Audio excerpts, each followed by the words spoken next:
Hey, what's up, everyone? Hello, and welcome to a brand new episode of Heliopsychosis podcast.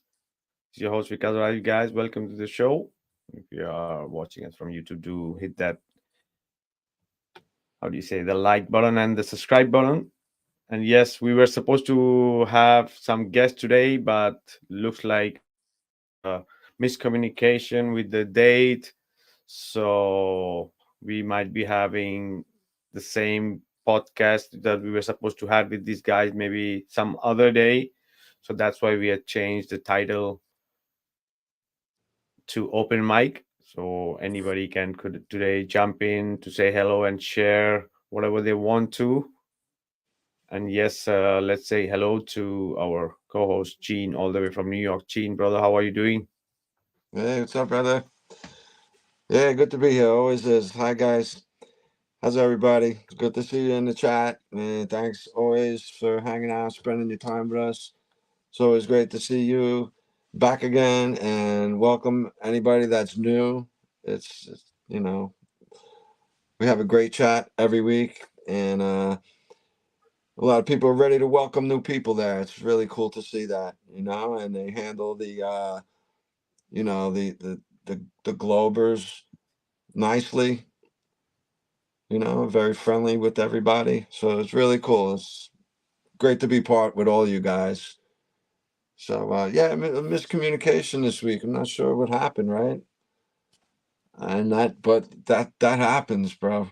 So no, we'll bounce. And I was thinking,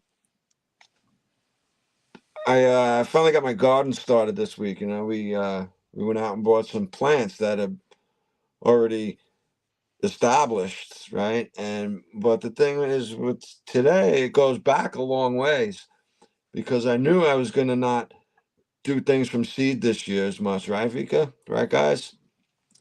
So what I did Exactly. was, yeah. So what I do and what I did was this year and other years, and in a more concentrated way with more like you guys here, the people that I'm communicating with, as well as around and everybody in the ether. Because this goes to everybody, your friends, your family, their friends, and what I do is now I picture the people who were cultivating these plants being happy and having a great life and doing what they do because they love what they do, right? You know what I mean? That's what I try to put out there for all of you guys, and in a way that I like to show you that you are special in this world and in my life too. You know what I mean, bro? You know what I mean, guys. So then I do that all the time. All your thoughts, all your conversation with yourself is a prayer. This is a prayer right here. This is otherworldly stuff going on with us, guys. Right? We're really tapping into things that, like, over here in the United States, we were not taught a lot of these things that we're talking about these days, guys. So, have an open mic would be really awesome because you never know where this will go anymore, right? Exactly. And as you say, brother, working with the plants is the same way, right? When we are with animals, also there's another frequency and connection beings, right? So the same thing with goes with gardening or growing your own food, right? It's there you're spending time with that, and they are also sentient beings, right? It's an exchange of energy as how we feel towards the plants and trees. They might Yeah, feel too, yeah, right? bro. And apart from that, it's feeding us. So Right? They're so intelligent to know that's what they do. They don't stray off of what they know, kind of, unless they're made to, which is cool too. They're very sort of flexible in ways when the botanists get involved and start enhancing things. Kind of cool. Some people are against PGRs, plant growth regulators. And that's just something I just heard about recently, and some people are on the fence. Like, yeah, it's okay to use them. Some people are like, no, it's not okay. So it's interesting. I would say if it's chemicals, I wouldn't use it though. Personally, if these guys anywhere in the Matrix created that to do something to plants to enhance them, I wouldn't be interested in using them. I'd rather use the thought in the ether. And I do, like you say, bro. I think plants are sentient. And I met a really when I was in Tennessee, I met a bunch of big flat Earth names and guys everybody knows and hanging out. That came up something with plants, vegetarian. I'm like, plants are sentient too, man. They have spirits backing them up and keeping them, to where they are, and they know things and he completely disagreed. And I was like, man, I think you're totally wrong, bro. I'm like, nope, you're just not there yet. That's cool, you know.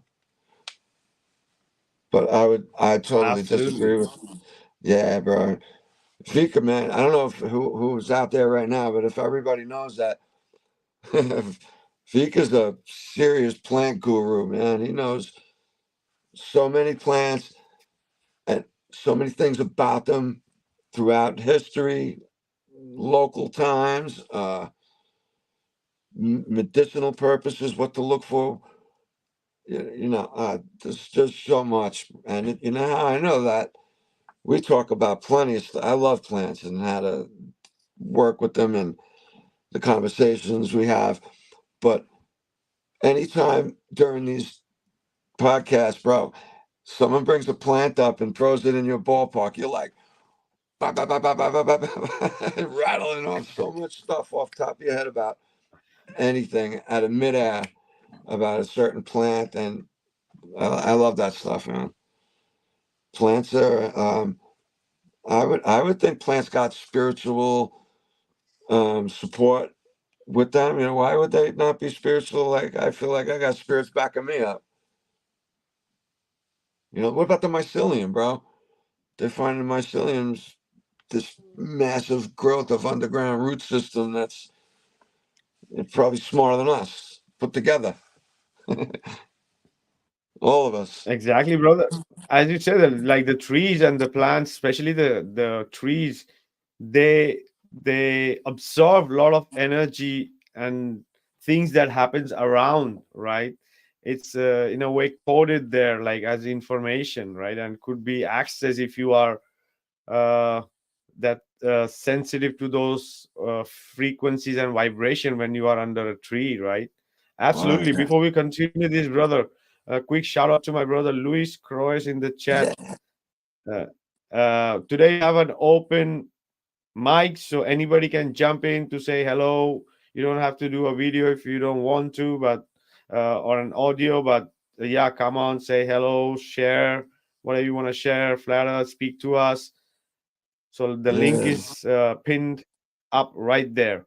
And then there is also Winston. Shout out to you, brother. He said, Vika, I have fruits on my tomatoes and peppers already, even in the West Texas. This is early. Any thoughts?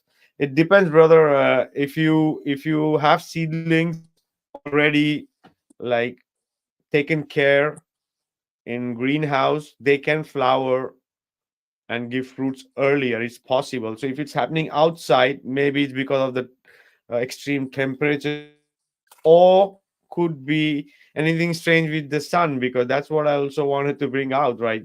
I just shared a video a couple of days ago about the sunflowers, like looking away from the sun. Normally the sunflower looks in the sun at least till it's matured, and then maybe doesn't see and looks to the west. But these sunflowers are looking north, right? So there's something strange going on with the sun, right? Especially after the eclipses, things are strange. The moon is strange. It looks like it's going much more faster.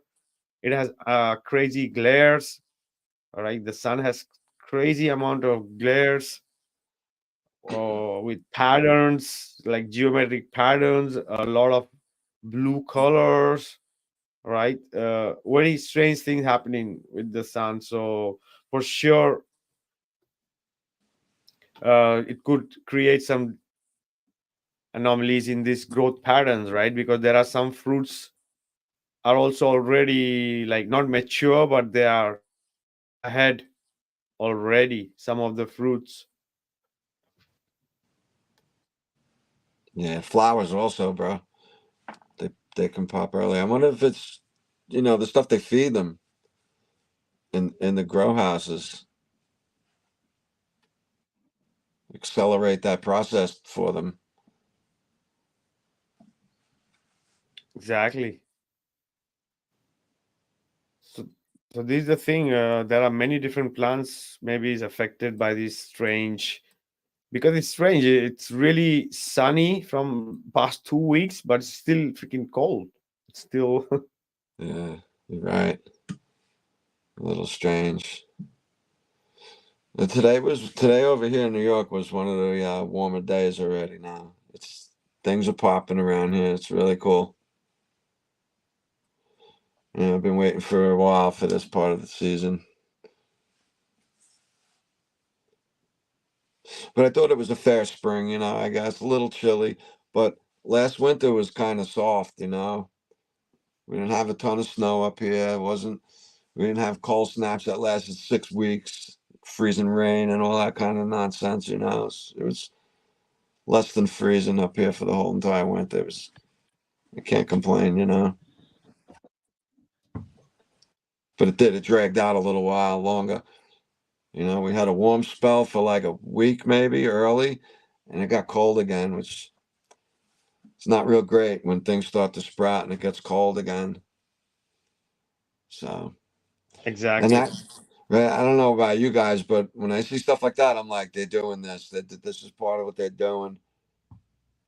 That's my knee jerk reaction to weird stuff like that. Yeah. So hey, man, about the sun, did you see some pictures with the with all the hexagons kind of shining through stuff? Exactly the simulator You broke up, man. What'd you say? simulator, like sun simulator, right? Something like a sun simulator. Yeah, it's strange, bro. I don't know what to make of it. They've been talking about it for years, though.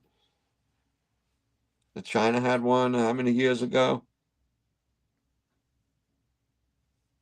Oh yeah, because the moon, the sun, it looks very different. We have seen the sun all our life. I don't know. I find it really like extra white. Yeah, bro.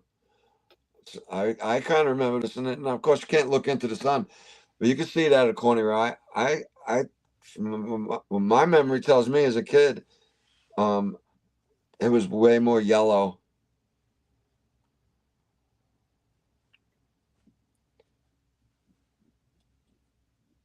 and Oh then yeah, I don't know. if You not can kind of see it orange, now. What's that? if not orange, maybe yellowish, but right, but not Right. white. Exactly. And Yeah. I'm saying that because at least Monday to Friday, I every day I see the sunrise, and it's right up there, and it's white, literally. Yeah, bro. And now, I don't know. I mean, if the cameras are accurate, it's white,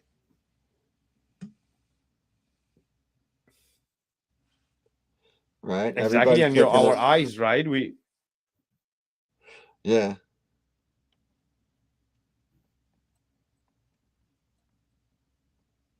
Go ahead, bro. We're having a bit of lag, but go ahead. Yeah. No, I was just saying it looks white, and you can kind of see it through the corner of your eye. I can't see too many sunsets or sunrises. I'm in the mountains here. So if I'm out, I can see it, but that's not all the time. Been a while.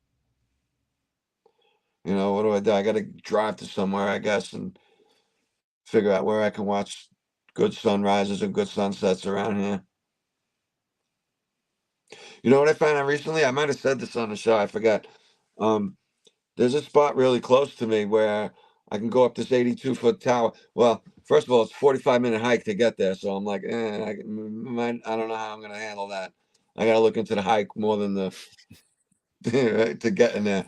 But you go up 82 feet, and from 50 or 60 miles, you can see Manhattan. which is 1,400 feet of curve. 50 miles, 1,400. 60 miles is I forget, 24 or something like that. But either way, you shouldn't be able to see anything in Manhattan. But you can see all of it from what I hear. So I'm gonna investigate into that a little bit if I can. Oh yeah, absolutely. So guys, Yeah. link to jump in the chat, to jump on the panel pinned above. So anybody can jump in tonight. Tonight it's open mic. Come and say hello or share whatever you want to share. Yeah, guys, come on up. Be great to see you. Be Everybody's great to hang welcome. out.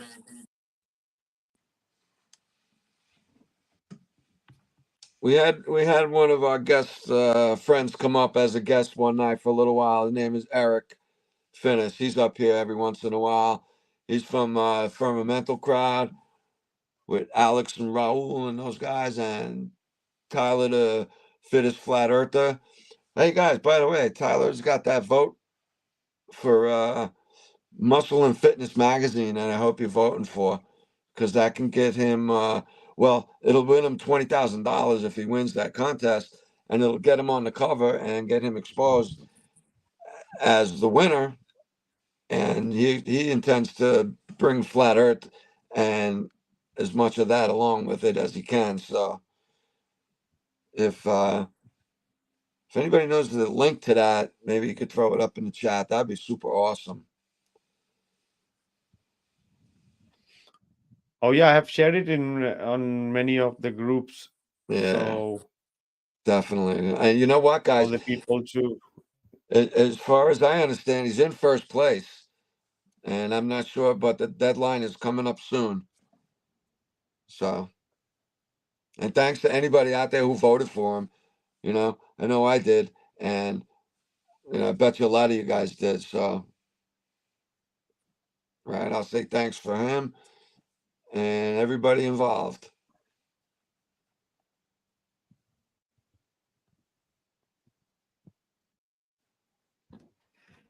Luis Croes says, thank you, Vika. And as we are talking about plants, maybe this is not the place to mention it, but let's not forget. Oh yeah, it's all plants, brother. Yeah. Come up, Luis. Lewis, come on Click up, that bro. Been click too that link long. on the top of the chat and come and say hello. You don't have to do a video, you can just do an audio from your mobile phone, wherever you are listening in from. It's not that difficult. Come and say hello and speak about it. Yeah, plants are here from us. These plants are no accident. They're all for healing and remedies and all kinds of good Food, purposes for us. Food, time tools, travel, shelter, travel, time travel, right? You talk everything. about having one apple, we getting a dirigible or an aerostat, a personal like a car, but that flies, and a little balloon, and one apple will get me like 1 week over there. I'm gonna go see you guys. That's the world we're missing out on, you guys. That's the world they're hiding from us. That used to be not so long ago, possibly. Yeah, I could talk about plants and all and the spiritual relation between them all day, guys. Right? Some of you might remember, if you can remember, about a year or so ago, for a day and a half, about 30 hours or so, 36 hours, I had a chipmunk trapped in my house, running around on the bottom floor, right in my kitchen. I took cabinets off the wall to get to this thing, and my cats are freaking out. And finally, at the end, I'm like, this thing has no food. He's gonna die. He's not drinking. He's not eating. This is really bad. And if my cats catch it, oh, all right. Let me finish, bro. One sec. No problem. So what I did is I went outside and I talked to some of the trees that I often talk to, and I'm like, guys, you have to help me. There's a chipmunk in my house. You have to help me get him out. We're in a bad situation. And within 20 minutes of talking to the trees, after 36 hours, I had that chipmunk in my hand back out in the yard, guys. I was like, oh, I love you so much. It's very spiritual happening there, and it can happen to everybody if it hasn't yet. Right? So, yeah, what's up, brother? Come on in, man. Hey What's Gene, hey what's up? Vikka. How you doing, Tony? Thanks for Doing good. jumping in, brother. Figured I'd pop in, say hi. Excellent. How How's you it doing? going? Doing good. Yeah, no problems really. Just got work tomorrow, so lounging around on the Sunday. Uh, Nice. well, hey Vikka, I wanted to just Where are say, you? I never thought I'd really get to talk to you, but I first saw you. You're probably my favorite person that I found out about through Jaren's debates. Uh, and then I asked a question at the end of one of your debates because you mentioned the zodiac, and I really do like the zodiac and everything. And there's just a lot to it. And then you kind of said to like your answer to the zodiac was that a lot of stuff in life goes off the zodiac, and then Toon says like, oh no, it's not 12, it's 13. And what do you feel on the sidereal zodiac that people say? What's your thoughts? Like being a 13 houses, you mean? Or Yeah, I like 13? thinking of it as 12, but I hear people saying 13, and at first I was a little standoffish, but I don't know. What do you think on it? Yeah, It normally it's we all follow around the 12, right? But the mystery could be that could be 13, there could be 15, right? But is it yeah, really making in our accounted in our calculations of timekeeping? There where we have to focus, right? The ancients have been doing timekeeping from a very long time, right? yeah. And they've been using those 12 zodiacs as the main zodiac, right? So Hmm. there are more constellation. We could create many. We could create 24 and Yeah, divide and subtraction the same thing and still do timekeeping, right? totally. Because the 12 zodiac, they say it's 30 degrees each way. Right. Exactly. Uh, yeah. So I've never really seen someone break down the sidereal good, but there's a guy Mario Garza. Have you heard of him? Mario Garza. I've heard a Garza. name. Yeah, he Yeah, went on. heard. There's a Benjamin Balderson guy, and they had him on one time, and he was talking a lot about sidereal. That's when I kind of dropped my standoffishness to it. Uh, there could be something to it. I just like thinking of everything as 12. And then when you said how it could be 15 and everything, so it does change the whole 30 degrees. Once you add more, I mean, you have to change the 30 degrees of each one. But here in the Farmer's Almanac, uh, I really like the almanac and stuff. And then when they're telling you the constellation that the moon would be in at midnight, there's like 16 different ones it could be. It's the 12, and they add in like four more, or maybe even five more that are just basic Exactly. constellations. But the moon would still be in the 30-degree slice of the zodiac. I don't get why they'd even try to say in the Farmer's Almanac it's in like Auriga or something or Cetus. And I know those are constellations, but are they just trying to mess us up here in this Farmer's Almanac by getting it out of the zodiac and just I don't know. Uh, I just got a lot of thoughts on it, and I like the Oh yeah, 12 because zodiac.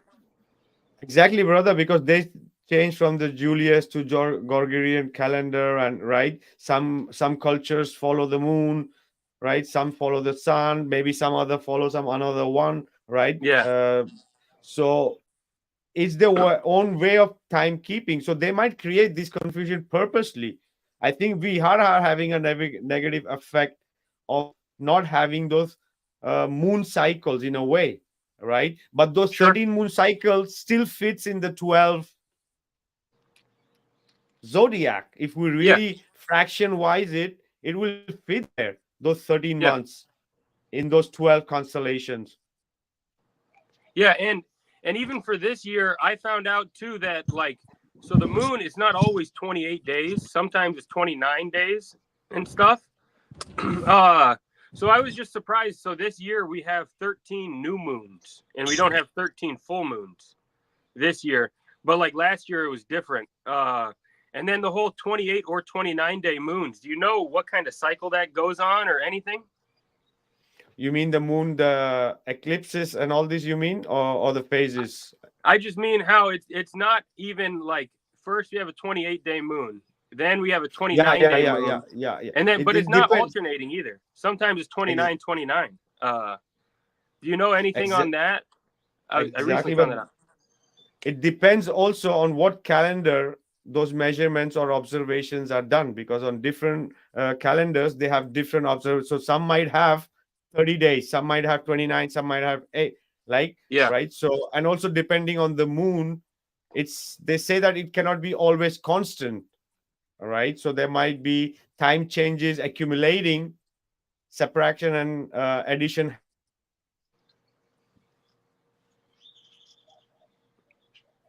Oh, it just cut out. Lost you, Vika. year or no, or some, maybe you have 13 moons, or you have 5 weeks in August and July, right? So things Yeah. changes according to the calendar. That's why there's a lot of confusion with the different calendars and different timings and different how do you say, religion have their own how do you say, 2000 years in BC, right? The Christianity, maybe the Islam is 800 years, right? Maybe the Yeah. Hinduism have their own. So it's And very different. Yeah, go ahead. yeah, and no, like, no matter if it is 28 or 29-day moons, it always lines up back perfectly with the sun and how it ends up on the exact other side. So even though they aren't completely lined up, I just watched The Mechanical Realm this week. I love that, dude. That's a great documentary, and really, there's so many questions to all this stuff, and I love that I'm on the good side of stuff compared to the globetards that we're dealing with nowadays. I've gotten so bored with them, but it's kind of fun if you just relax and let them talk, and they don't know anything. And I'm glad that you went on Jaren's debate and you challenged McToon. Nothing to be scared of. They're weirdos, you know? Yeah. Absolutely, brother. We love. Yeah, I Yeah, just wanted yeah. to pop in quick. Thank you, guys. Anytime, brother. Anytime you have any question about this or the mechanical ram, or jump on in during open mics, we are here anytime you want, brother. Gotcha. Thank you, man. Later. Tony, good to see you, bro. Yeah. Thanks, man. Later, Gene. Peace, See ya. Vikka. Bye. Keith, brother, how are you? Hey guys, I'm driving down the road, so you might hear a little road noise, but I'm doing good. Just wanted to jump on for a little while. Hey, did you guys have Carl on here last week? Carl, FE Nation? Yeah. Oh, yeah, we had. I was listening to a small short part, because he's one of the few flat earthers that think the moon is a solid object, right? And I still don't quite get that. Yeah. So I was wondering, because he was when we met him at the debate last year, he was supposed to be shooting the eclipse from somewhere with good visibility. So I have not been on his channel yet to actually look at what he captured, but I still don't see how you can think the moon. I don't see how I can think the moon is a solid object. To me, it completely disappears every new moon where nothing can detect it. So I just don't see where he's coming with that. But maybe he talked about that last week, did he?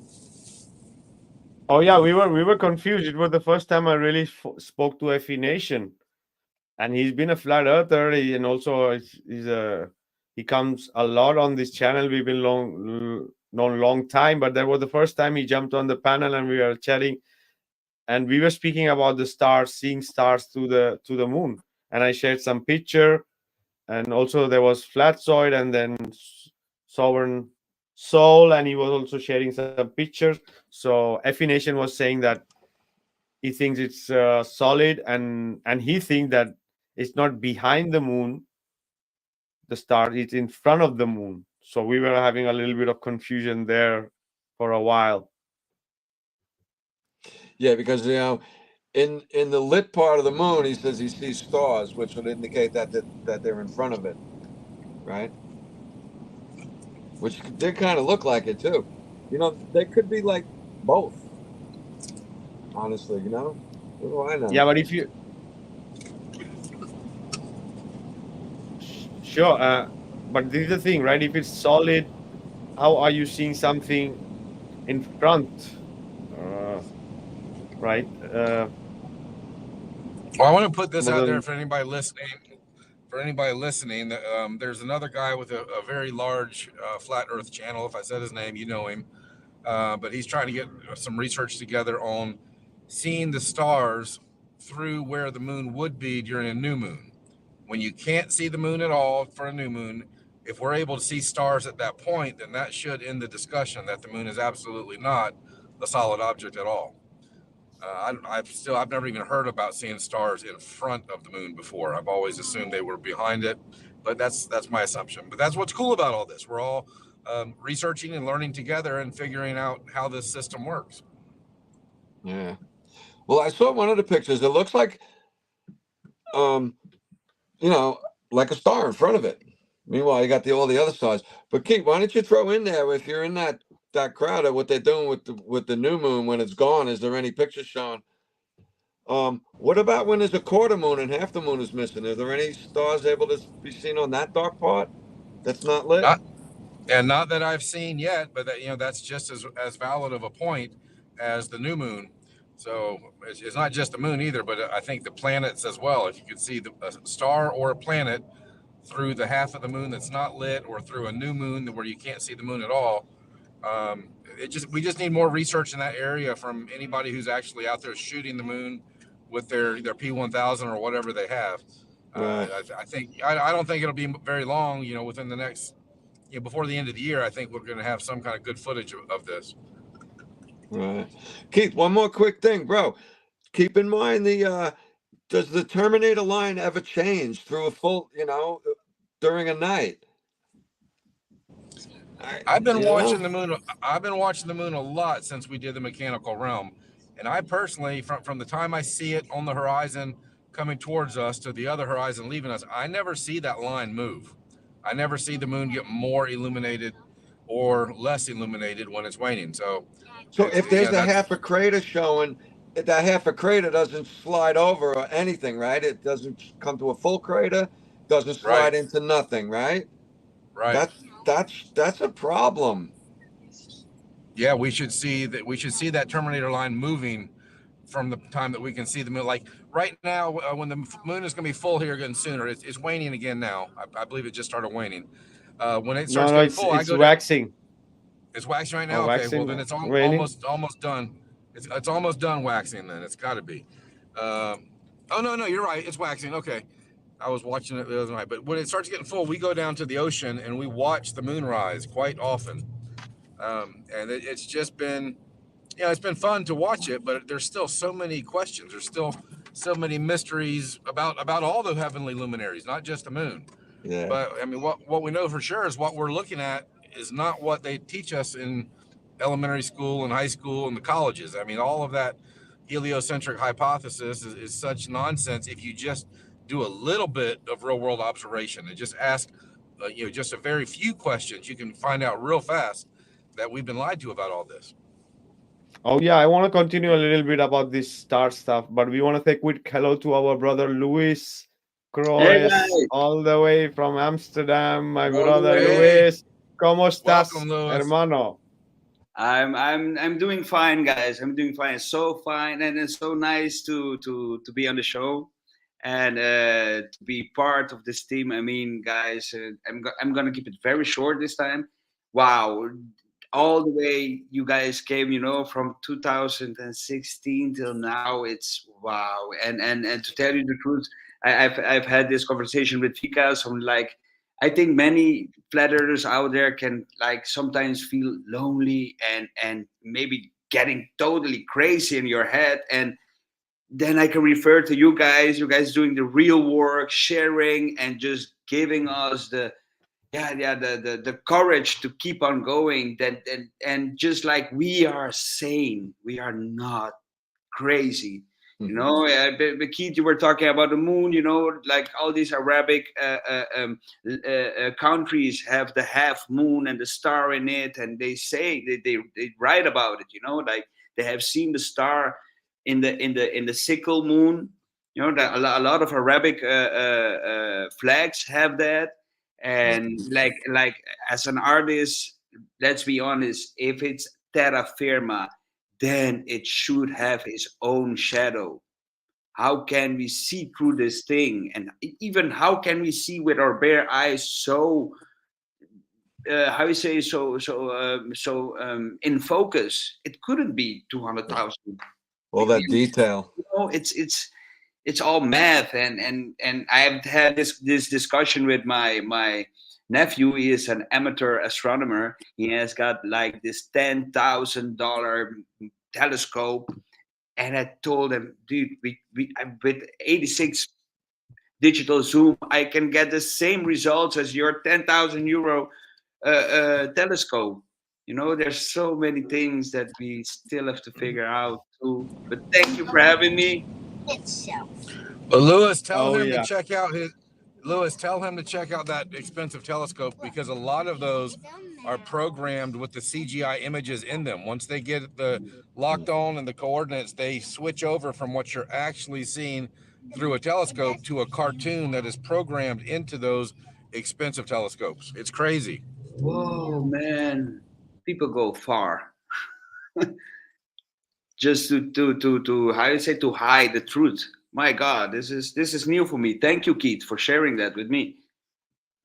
That's like a bait and switch. You know, false information. They highlight it, but you're not getting reality out of it. You know. Yeah, the only thing yeah, as an artist, and I know a lot about perspective, and so the only thing I struggle with when zooming into the moon is just, I think Gene was talking about it, like the craters, they have this like this shadow, no, and it seems like it's round, but sometimes I think maybe it's just like a hole, and we're just looking at the bottom of some kind of ocean. Really. Who knows, man? Not You sure know? what it is, bro. But I you don't know, know. Lewis, you know, this saying lately been going around a lot, and I really like it because I'm a big fan of what it brings. That falsification is independent of replacement. You know what I mean? I know. It's fake. That's okay. That's all I need to know right now. That's it. I'll figure out the rest of it as we go along. I don't Exactly. need an answer right now to be happy. You know what I mean? Exactly. But you know, like we want to go all the way deep in and get everything to know. But the moon is that part that really mesmerized me. Like, what is it? You know? Right? The cool light that it offers. It, you know, how you know, the perfect Petrifying. cycle that it's in is just amazing. No matter how you count it, the cycles are all amazing, and that's all the work of a creator is Yeah. really beautiful, bro. You know, we were talking last week about the table of elements. They give us a certain table of elements. I'm like, okay, but what else is there? Because they're not telling us everything, and they can hide things really, really well right in front of our face. I You know, heard they took away. I took from one of the elements. I heard, or I read somewhere, they took away the ether from the shutter. Yeah. exactly. Like, So what? Very they long back. right about 100 years ago, right? But just having that element and the things we could be doing with it, that you know, the research they took away by doing that is incredible Yeah. because nobody even knew to think of it. Oh, it's just air. It's like, yeah, no, it's not. That's you know, they're using all that so-called air. You know, look at what we're using right now, the telephones and computers, harnessing all that energy, and we could be doing it better. Like we were talking with the plants. Those plants in your house, everybody, they know what I'm thinking. They know I'm thinking about those plants, and I want them to be healthy. And I'm also at the same time, I'm trying to push away anything negative that's there or whatever. Also, right? If they can do it, Yeah. so can I. The So can you. human beings and plants are one. We cannot live without each other. No, we breathe out. Yeah, dioxide. We get oxygen from them. You know, we are bonded together. And yeah, I've been like 8 years vegan now. Okay, sometimes I cheat with cheese because if not, I cannot eat anywhere. But it has been so wonderful for me. But I'm talking for myself and also for my son. My son is turning 6. He haven't had meat; is just plant based, and yeah, there were times that I thought like, oh my God, I'm gonna kill this guy, but he's just thriving, And I mean, the teachers are asking me, what do you give him? Yeah, everything except processed food and meat and stuff like that. And so, but plants are, I think we are one with plants, definitely. I think here in Holland, they have like this saying, oh, you're going to become a house plant. And this is so, this, yeah, you know, you do not talk so about plants, you know. These That's are a bad thing. sentient beings. And I wrote it on the chat mail, and I was a little bit careful with this. I go like, I don't know if this is the platform to be saying that, but all the benefits from plants, and I've been lucky enough to experiment with DMT and making my own DMT too, and it's out of this world. It's what I think not everybody has done it yet, but I think the old civilizations, they knew about this. And I think this is some kind of telephone communication. This is what the plants are giving us, some communication port to communicate with something Yeah, higher, brother, interdimensional or interdimensional. interrational, because it's like really going on a frequency. That's why I call this as technology. Plant is technology, right? As Yes, Gene was saying, mycelium or GMT or ayahuasca, right? There are many other. These all are real teachers. These are real McCoys, and what they do is like, this is like technology. Just because it's definitely. organic doesn't mean it's not high tech. So apart from feeding us and sheltering us, these plants have capable us to teleport us into interdimensional uh, connection places, right? Communications, right? It's Exactly. part of the nature. The nature has created this for us to, same way we heal us, we feed us, we Yeah, also have possibilities to see the creator in its glory, because what you see under these divine moments of truth, DMT or the matrix, is the real truth, because there you are not man nor woman, you don't have an age, you anything. are one with the divine. That's, there is no definition which can tell what it feel like when you are in that state, because that's your real state, right? Exactly. It feels realer than real, you know, and I think for a lot of the viewers that haven't had this experience before, it is interdimensional. It's like meeting another intelligence, you know. I'm just like taking in this plant, and what you say, it's organic, but what I see is beyond virtual reality, beyond. No, it's really mechanical too. This is the part Oh I do yeah. not understand, because I was expecting like seeing organic stuff, but I see really geometric, like cyber things, like Oh yeah. robotics and And mechanics. Just no, the mechanical Everything. realm, the mechanical realm. This is, it's the matrix breaking down right in front of you, bro. You know? yes, yes, Yeah. yes, yeah. But it's a nice experience, and I saw Winston reacting on that too, and I think it's it's uh, it's not for everybody to be honest, but if it's your time, it will present itself, and this is how it happened with me. It presented itself to me, just like the plant talking to me and telling me, I think, yeah, you're spiritually how to evolved enough to participate and get more knowledge. So it's very great for all viewers. If you get a chance, Oh you yeah. have the blessings. Oh You know, yeah, the and the only mycelium problem too. with the only problem with talking about this stuff is because it's been demonized by the mainstream. That's really the only problem, and it's loosely, little by little, it's coming out. You know, like take something a little less, um, controversial. Let's say marijuana, pot. Yes, Over here in the United States, they took off, they put on prohibition alcohol and pot, hemp, weed, right around the same time, right? and 13 years later they put alcohol back on the market. 13 years.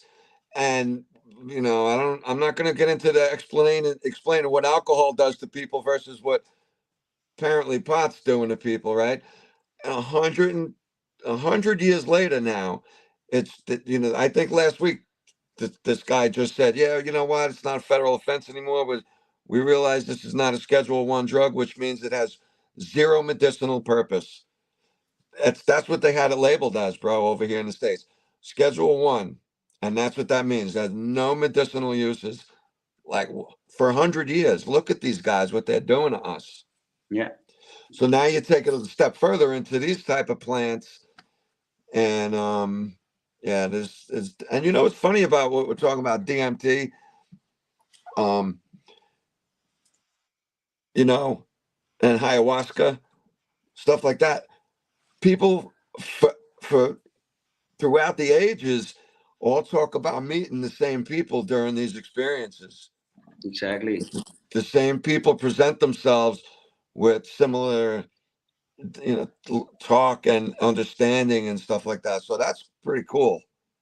Yeah, that's pretty cool. It just amazes me that in the Amazon, like these researchers, they asked the native Indians, like, how did you get to know, like, there's 100,000 different plants? How did you know that this root and this leaf work together? And the Indians just replied, the plant told us. Yeah, and these Exactly. guys, they know a lot. They know a lot.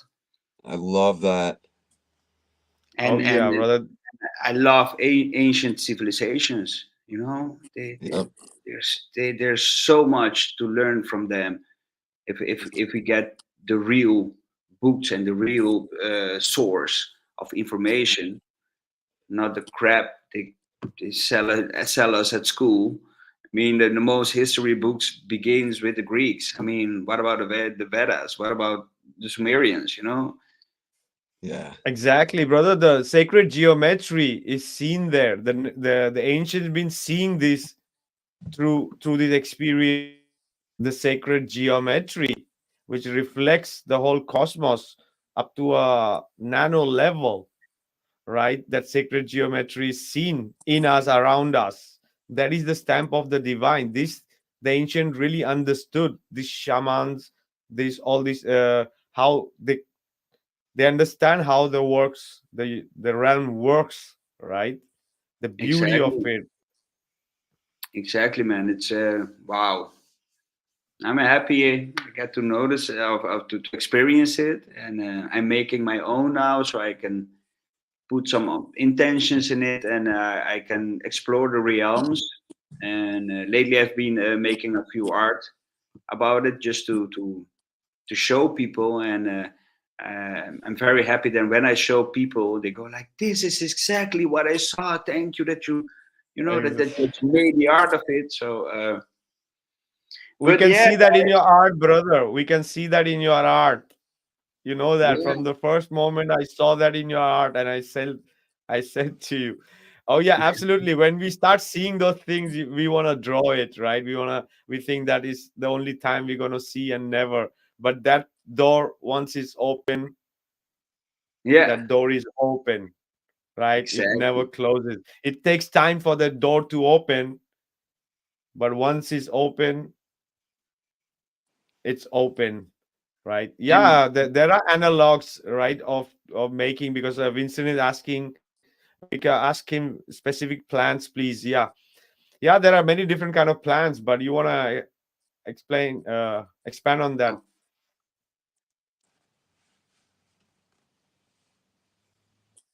yeah, definitely. It's very.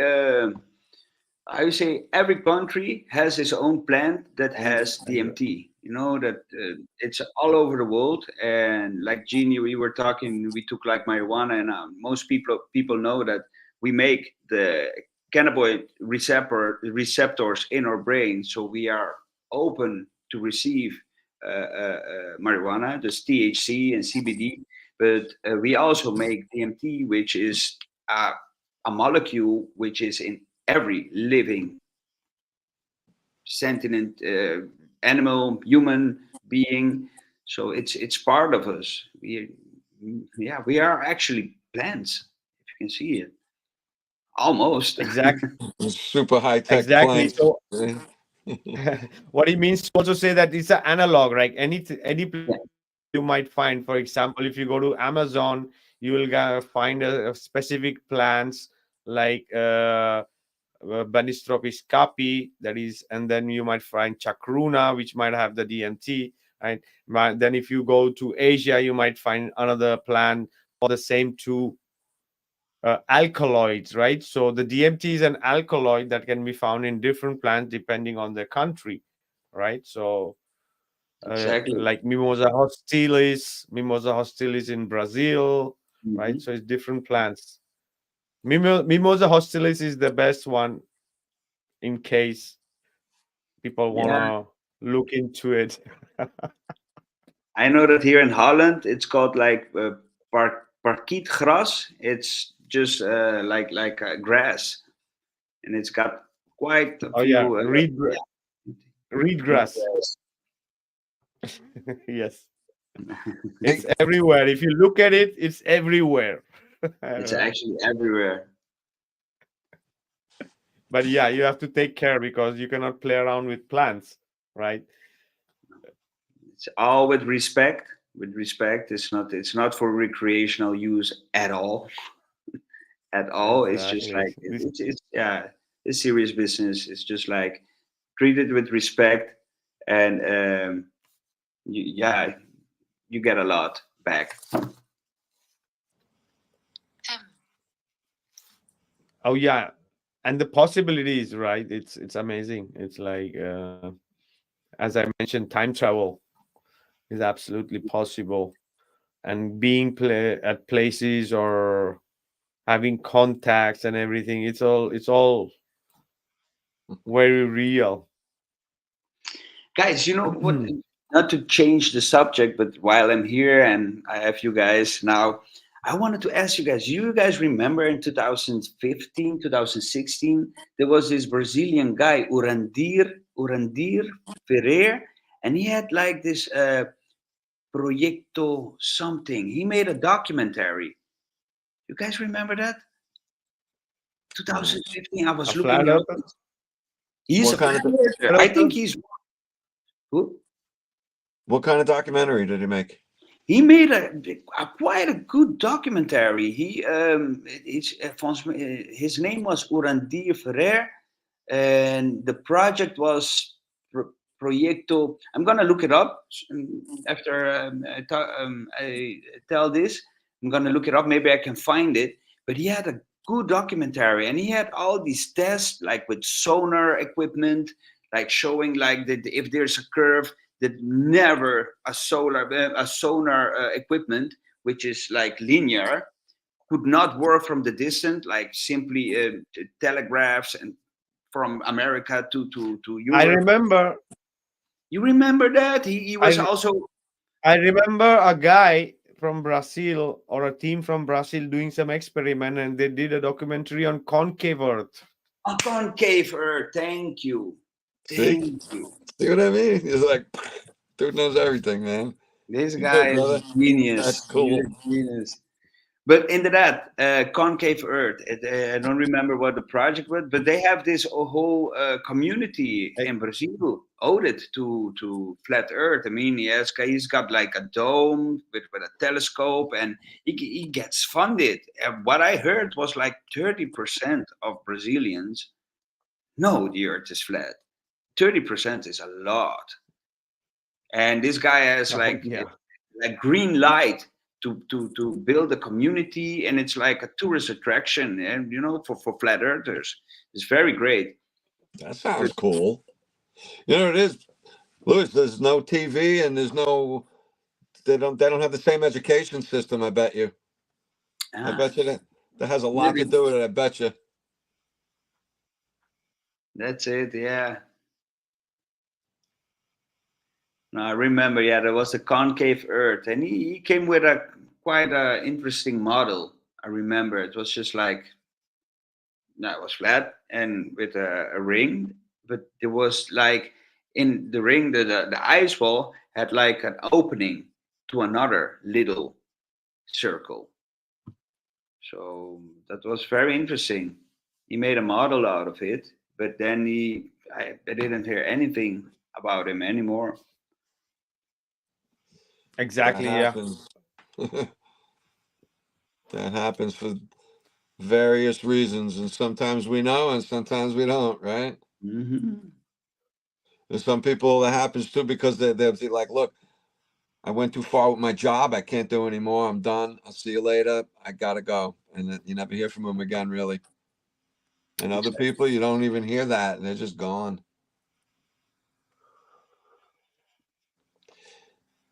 Yeah, the question is, I don't think they lose interest, but now there are some people I know that just lose interest. They go like, how can you lose interest? You know, like how nah, what does it matter? I go like, dude, Back to that. it matters the world, you know? Yeah. You know what? It's frustrating though, bro. I think it depends how you deal with it yourself. You know, I mean, for me personally, if I go too far trying to talk to people on the space pages, it's discouraging. Yeah. You know, and you got 20 people up there hammering at you because they don't understand what you're saying. They don't understand what they're looking at either. You know, it's rough. But that's the schooling, and they got us such a young age that, and they knew. They got quotes of one of the two of them saying, "If you give me the kids when they're young, up until they're 12, then they're gonna mold the man that kid's gonna become Yeah. because they just put stuff in your brain, and it's so hard to overcome that, and that's what we're really up against. You know, it's so hard to combat that engineered idea of intelligence and where knowledge comes from. You know, if we don't have peer-reviewed papers and PhDs, we're worthless. Yeah, but And yeah, all the PhD people are just like they have how you say it, a certificate, a diploma that actually says I can do what I'm told. That's it. Yeah, that's a PhD. I can do what I've been told to do, and that's it. But and I think like the youth now, yeah. In my time, you know, look, when I was a teenager, I was always questioning the whole system. I go like, man, I was in the history books, and I go like, no, it doesn't make sense, you're you right. know. And but I Yeah, know yeah, like yeah. right Right. now, History. teenagers, Okay. yeah. Oh, sorry. And the teenagers now are just being dumped down with social media and stuff, so they don't even get the time to think about if things are. They just get dumped down with music and stupid programs, and they're lost.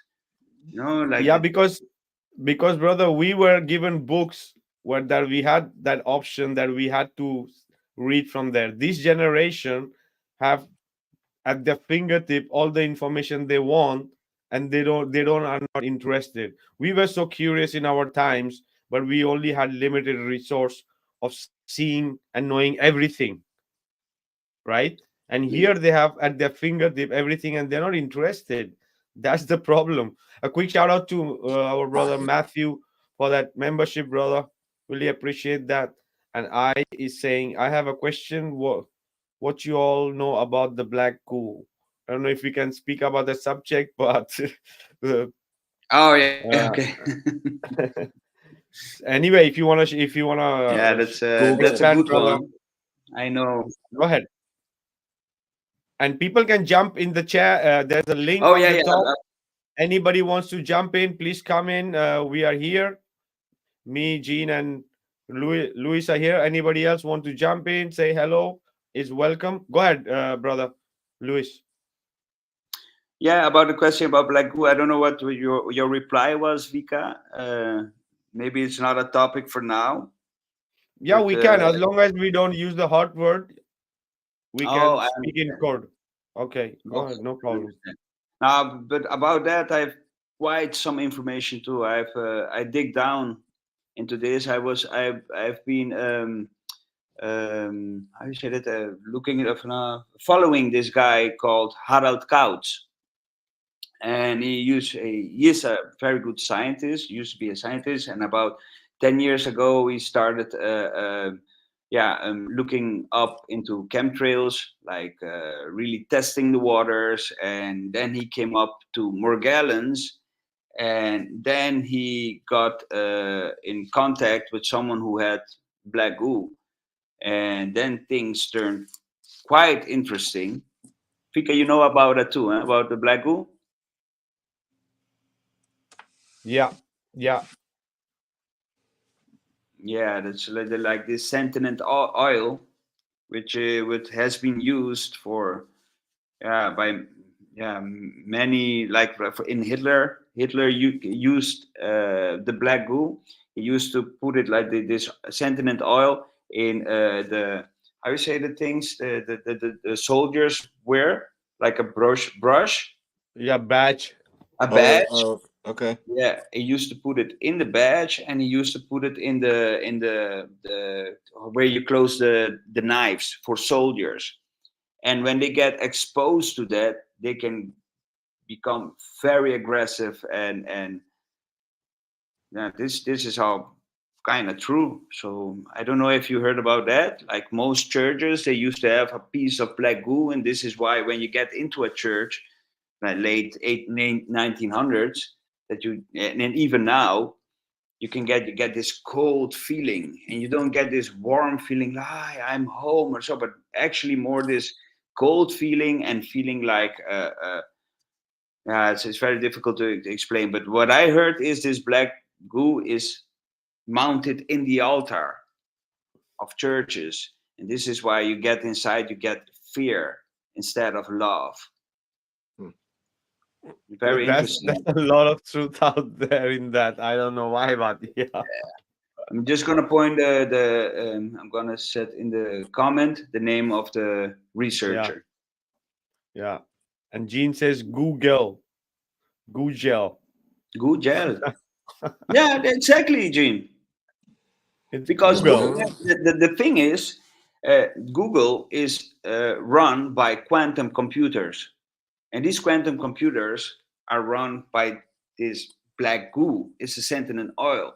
I mean, there's so many movies with this in it. I mean, you got Morpheus, Morpheus. Well, that was There was this scene, and it looks like a scene of the Anunnaki, some alien guy being put on Earth, and Prometheus.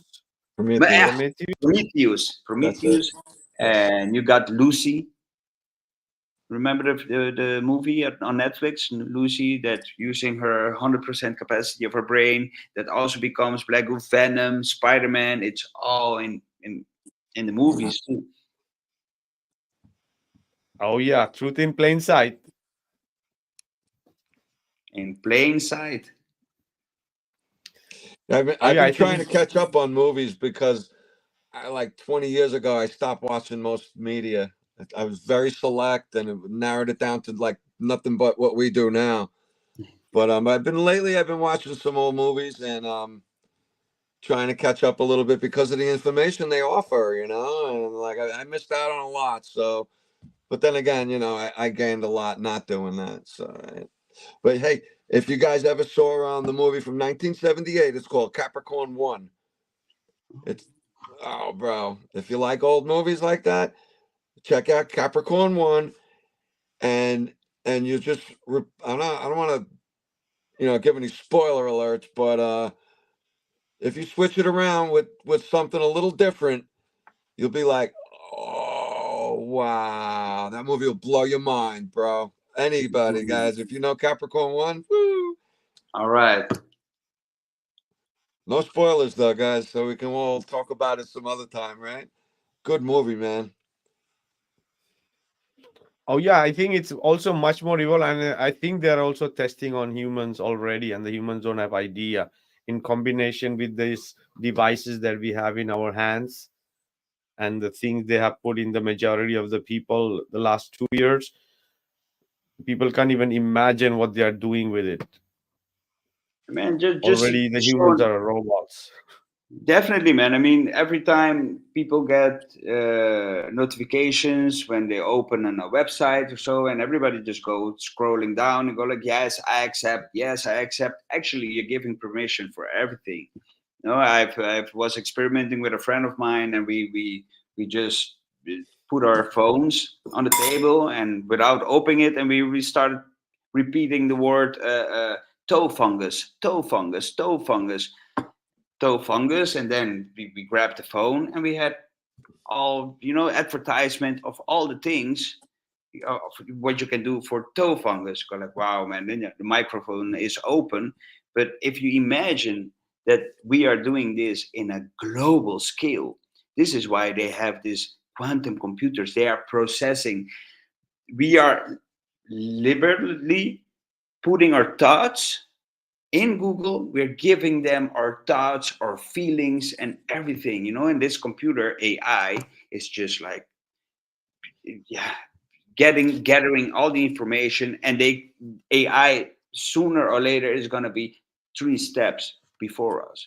It will know. We will have like this personal assistant just opening our computer. You have to take your pill, and the other day, and talking to you, and then transhumanism is going to be glorified. It's It's already absolutely, brother. It's already happening. Also, as you say, maybe the mic is open right now. We just have to think of something, yes. or even before we think, you are getting the advertisement. You imagine how good the AI is working. Like I imagine if I didn't exact. Go ahead. I didn't want to mention that, but that happened to me. I was just Oh yeah, thinking of brother. someone, and I get it, and I go like, "Wow, man! Can it be true? Is it the nano, the smart dust? Have I breathed in something that it's reading my, you know? It's the Are these? frequency, brother. Yeah, The frequency. They are literally catching the AI with the help of the AI and this device, and with the frequency, they are literally like reading our minds, and they are literally telling people to what to do also. Why? Because as I said, you didn't have to even think of some product. One example I would give is, like, imagine I'm making a shed, right? I'm buying things, right? I'm doing yeah, things, right? Maybe it picked up something, some word, but that AI knows that in next week I might need the paint, I might need that. So it's almost like it's like, it's knowing the future and it's telling you. So even the thoughts, and it's coming in the advertisement, yes, brother. It's really high tech. It's more than we could imagine. These people are already. So I don't know if we really they want us to put a chip inside of us. This we all are carrying it like anyway. What's I the think difference if you have it inside your hand? Maybe it's more convenient, right? exactly, man. It started with television. That was like 5 feet away, and now it's in our hands. And I Right in our personally hand. think what I've seen where I think we're breathing this smart dust thing, all these stripes in the skies. I mean, they're doing something. I've again this researcher Harald Kautz. It's very interesting man. He's been also testing the waters and having like real science and telling us like, man, the metals are extremely high all over the place. I've seen people just put a magnet and a toilet paper and just drag it around the ground, and then it started up and full of graphite. Like, wow, these things. In the Like food. now here in Amsterdam, it's kind of yeah, and the food too. Okay, like there's a lot of people having how you call that fruit. They are allergic for fruit. That having like the rashes and things in their mouth. But it's pure GMO, man. It's pure things they're spraying. How can someone be allergic for fruits? Oh yeah. And then like my girlfriend is really allergic for apples, but if I boil it somehow, there's no problem. So there are a lot of chemicals going around. Yeah, that, they have us eating way too much. We could probably cut our diet down to a fraction of what they want us to eat, right? Yeah. And then if we grew all of that, we could cut those people out.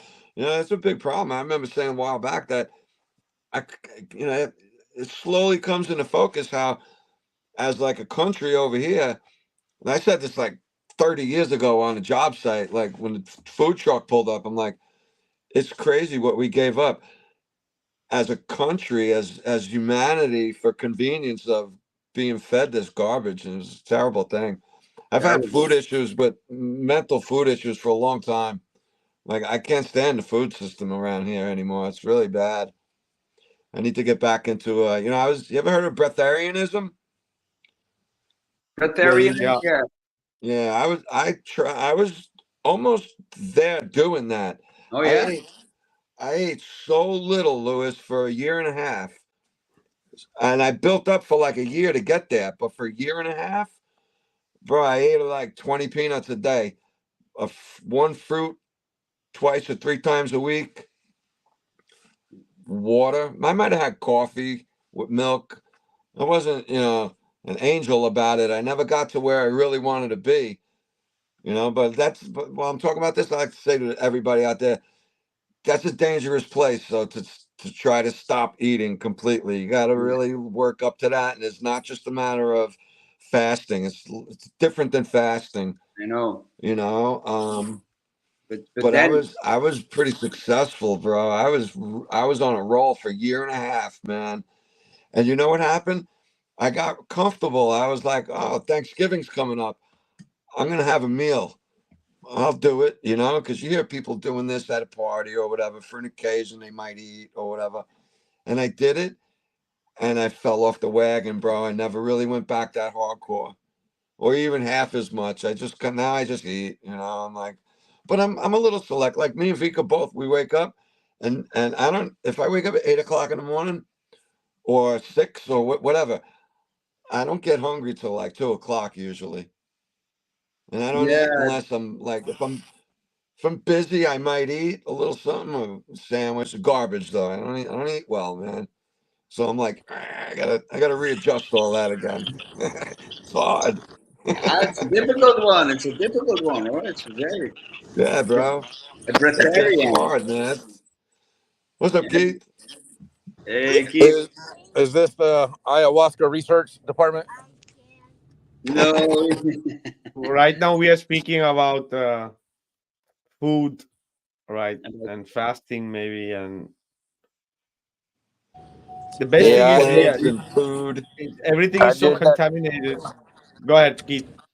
I did that 10-day fast back in February, and I do that once a year, and it's always awesome. But I've really been thinking about doing something once a quarter instead of just once a year. I think it might benefit me more. I don't know a lot about fast, but the years that I've done that 10-day fast, it's been, it's almost like a whole new body. Hey, Keith, go through your process of how you build up to that and get through something like that. What do you do? What do you eat? What do you drink? How's your sleep? All that stuff, man. How does that go for you, bro? It's challenging. So I'd like to hear how you do it. Well, I mean, the appetite's real strong the first day or two. On day 3, sometimes it's real hard, but sometimes on day 3, the hunger kind of goes away, and you just feel like you're walking on a cloud. You feel clean. The sleep is better. I wake up easier in the mornings. It's just like a reset of all your organs and your system. I do juice now. I'll drink beet juice and carrot juice and all that stuff. So I don't do a pure water fast, and maybe I should do one of those. I've never done that. I've always done live raw juices on my 10-day fast. But so that gives me energy too. So I'm still tired in the afternoons, but overall, it's just been something I've done for probably 7 or 8 years now, and it's been phenomenal. That's great. You know, I'm wondering right now is, since you've been doing it during a certain period of your life in a year, if your body is recognizing that timeline you're creating for it once a year, your body, you know, like, so do you prepare for that at all? Like the day before, a week before, or whatever? You got anything you do that? Do you like pig out or whatever? Do you slow down? How's that work for you, bro? No, I really don't do anything to prepare for it. I mean, mentally I do. I just kind of put in my mind that, hey, all right, look, I'm not eating for the next 10 days. But physically, no, I don't really do anything. I might eat maybe a tiny bit cleaner for the day or two before I start the fast. But overall, no, I don't do any deep preparation for it. I just do it. And I have to admit, this last year was good. The year before, I think I only went about 7.5 days, and just with kids and cooking and everything and food and birthday parties and all that stuff, I didn't make it 10 days. 2 years ago, I only made it almost 8 days. So it was kind of hard then. But what I did is, whenever I started this, it was as a birthday present to myself, because I start 10 days before my birthday, and it's like giving my body a birthday present. That's the way I look at it.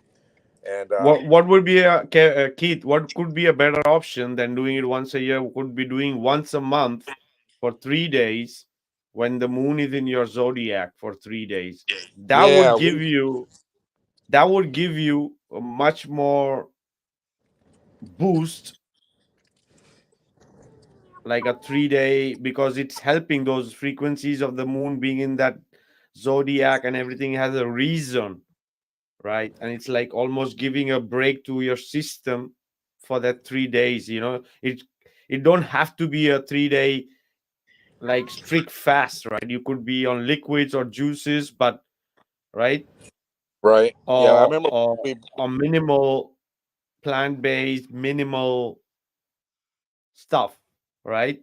Could also be counted as a detox or fasting or cleansing, right? Yeah, we had mentioned that several months ago, I think, here on the podcast, but I had not given that a try yet. But yeah, I think that's my next step, is to do that for 3 days while the moon is in my birth or in my stars, whichever they actually are. Because Yeah, we have to go back to the is it the sidereal calendar or is it the corporate calendar? Which one are we going by? You have to just check your you just have to check your zodiac, right? A moon once a month, flip through all zodiacs, so it's gonna be for 2.5 days to 3 days in your zodiac. So that's what it's supposed to be like. More, it's not that complicated if you look into it. Very interesting. Oh yeah, brother, and it has a very special effect because of those luminaries being there in the specific places.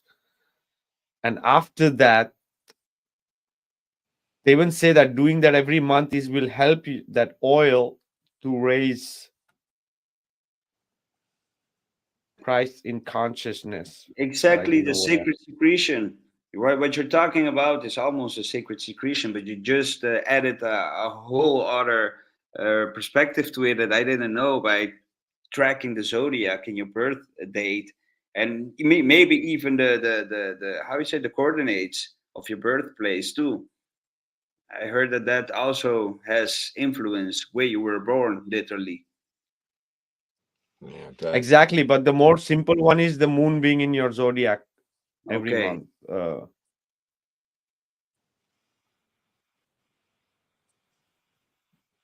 and which part of the zodiac, Vika, is that? What are the three different parts? Also, there's your Earth. I forget them right No, now. your zodiac, you're a Scorpio, Yeah. right? Me You're a too. Scorpio. So you also, me also. There are 3 Scorpio years right now, right? Wow. The So oldest, the eh? The moon, oldest zodiac, the oldest and the smartest of all the. This is what they say. No, I don't know. I missed that the one. most intelligent, at least, I don't know. Yeah, or the most sexy, the sexiest zodiac. Hey! At least I know that of that too, right? They're like top. So you're a Scorpio, so every month, 2.5 days, the moon is gonna be in Scorpio. So you have to take in those 2.5, 3 days, minimal, clean, right? So if you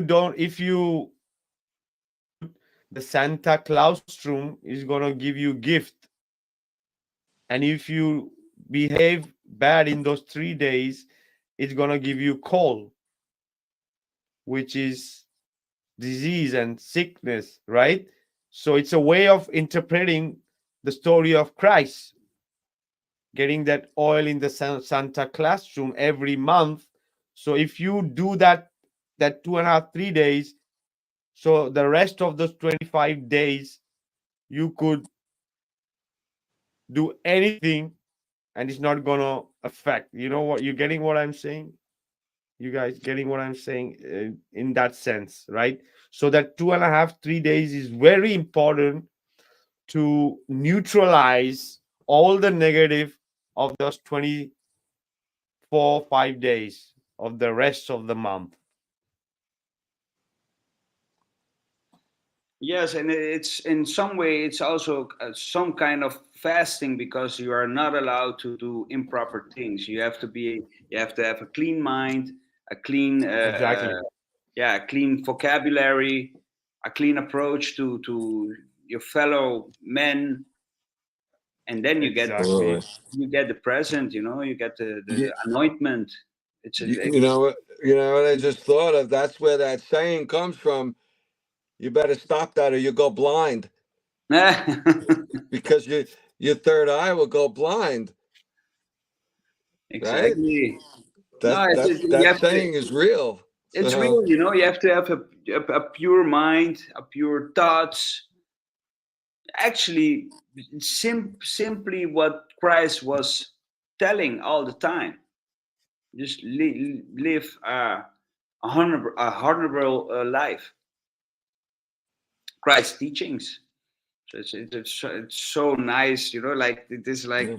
because the sacred secretion has been scientifically proven. I mean, they have really how they extracted the cerebral fluid and tracked it down, you know, to see, hey, and they took these two how you say, oils, you know, the one is white milk, the other golden DMT as honey. I mean, when I make my DMT, it's really honey colory there. And then again, you know, we make our own DMT, and it's I've tried it. It's very difficult. It takes a lot of discipline.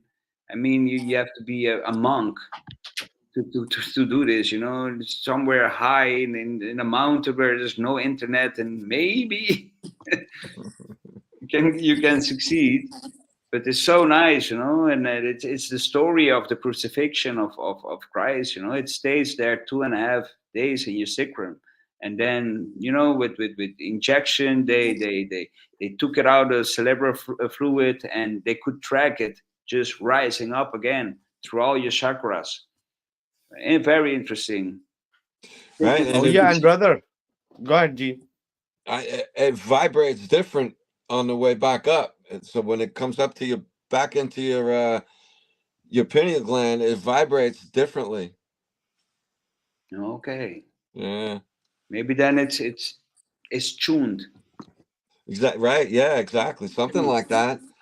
Something like that. Exactly. Right. Maybe it's loaded with a lot of information.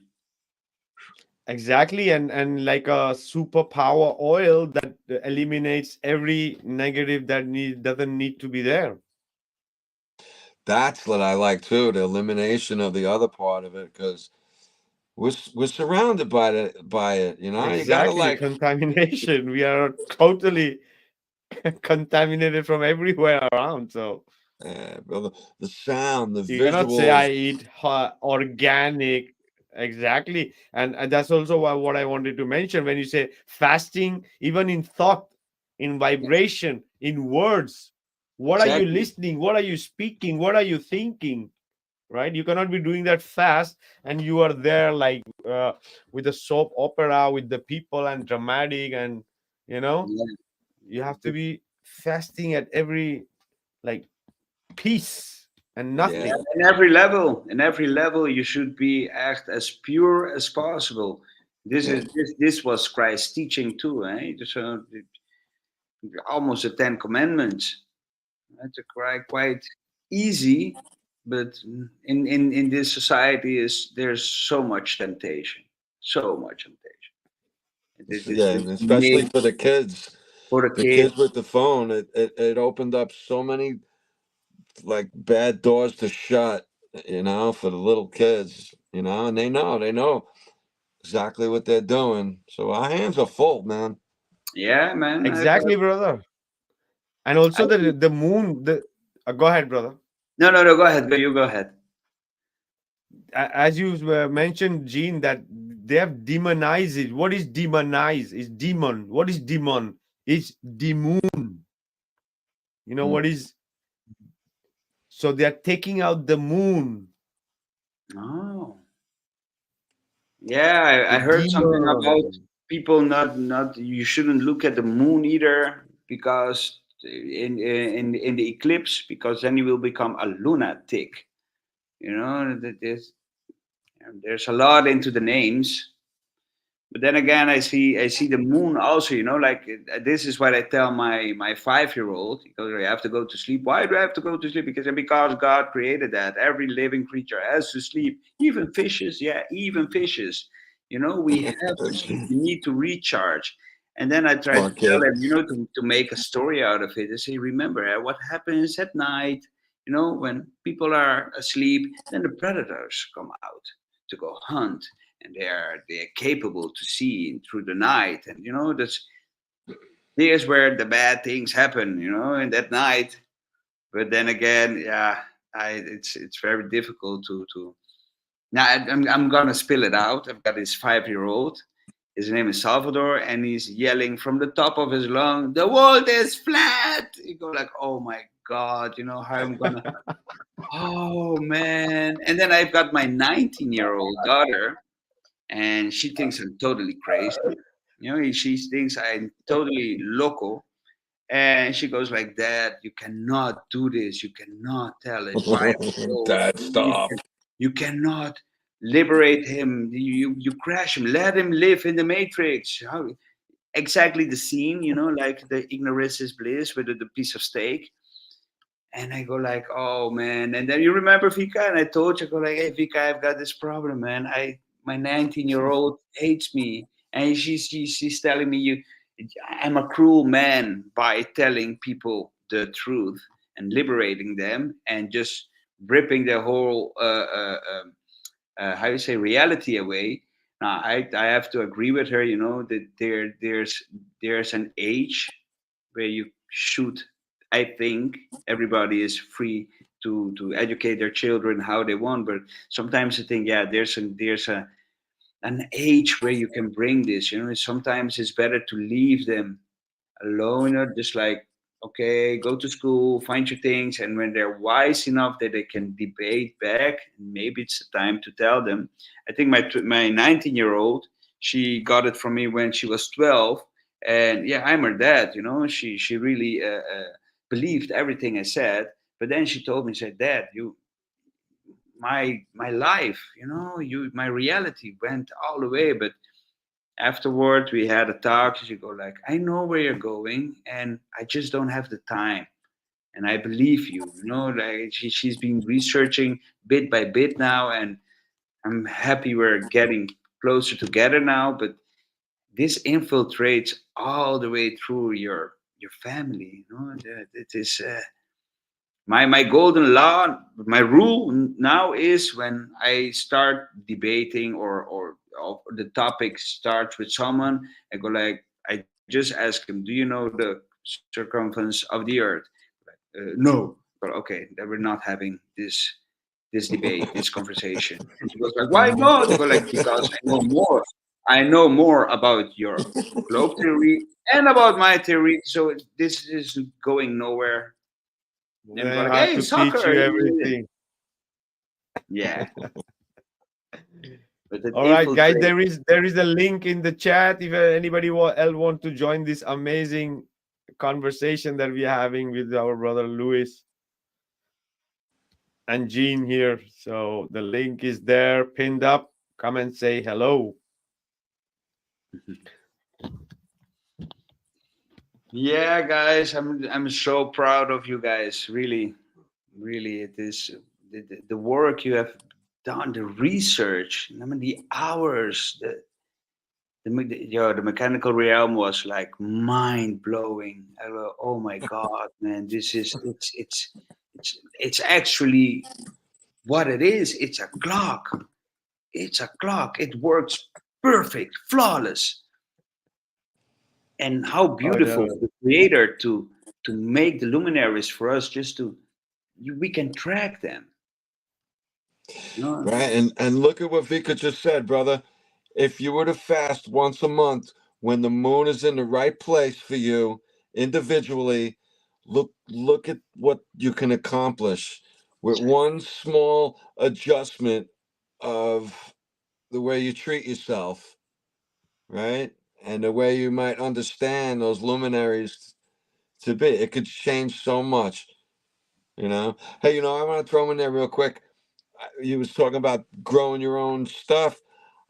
Made me think of what Vika taught me, and I need to get back into it, is having a special glass of water that I talk to, and I keep at my headboard, and the water watches me at night. The water has a spirit just like everything, and that's how I like to treat it from now on. And I need to do more of that stuff. So what I was thinking is, maybe if you had some sort of communication with the water that you're feeding your plants also, since you're looking into the future for it, it's going to nourish you, right? So it makes me think of my plants in the garden. I'm like, oh, now I got to start talking to the water more. So just thoughts, brother. Exactly. This is where these awesome conversations take us, bro. So Yes. thank you guys, really. Louis, thanks for coming up, man. Good to see you Yeah, again, thank you. man. No, thank you for having me. I'm Yeah. quite. I've got my own ideas and stuff, and I practice my own. How you say medicinal rituals. Like what I said with my diet, with the veganism, and the sacred secretion, which I also try to accomplish. I've got my good weeks and my bad weeks, but what you just told, Gene. I mean, we all know Dr. Emoto and his experiments. Like showing on the microscope again with geometry how beautiful it can form or get destroyed just by the spoken word, which is frequency again. Right, that vibration. Yeah. Oh yeah, and Yeah. the one Gene was mentioning also about that water is like, if you keep that water with that intention all the night, that water will know what your body requires, and when you drink that water in the morning, that water works as a cleansing and healing for that Yeah. moment. Go ahead, Gene. What else you wanted to? You were about to say something. Gene. Go ahead. I got off track, man. If I think of it, I'll Okay, Gene. What I do is, like, my mom is 75. When I grab her a glass of water, I do that. I bring the water to her, and then I don't say it out loud, but I think it. I go like, and to be honest, I just say, may this water relieve your pain and you become better. And I see her drinking it, and I go like, hey, I hope it works. But then I do my part. And well, what you said, maybe we should like do it more frequently, you know. But then yeah, again, right. Right. it's Like, our rationality. Our ration. Oh, sorry. Go ahead. yeah, nah. We're 70% water also. So if you say they say people that mumble and talk to themselves are crazy. You ever heard that before? Yeah. That's not. They taught us to think that those people are crazy, because that's how you really pray to yourself. Is like in a soft spoken mumble.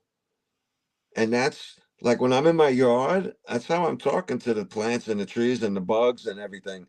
It's like I'm mumbling to myself, kind of, just enough so I'm not nothing, makes me think if somebody 20 feet away could hear me, they'd be like, "Oh God, don't make eye contact. Get away.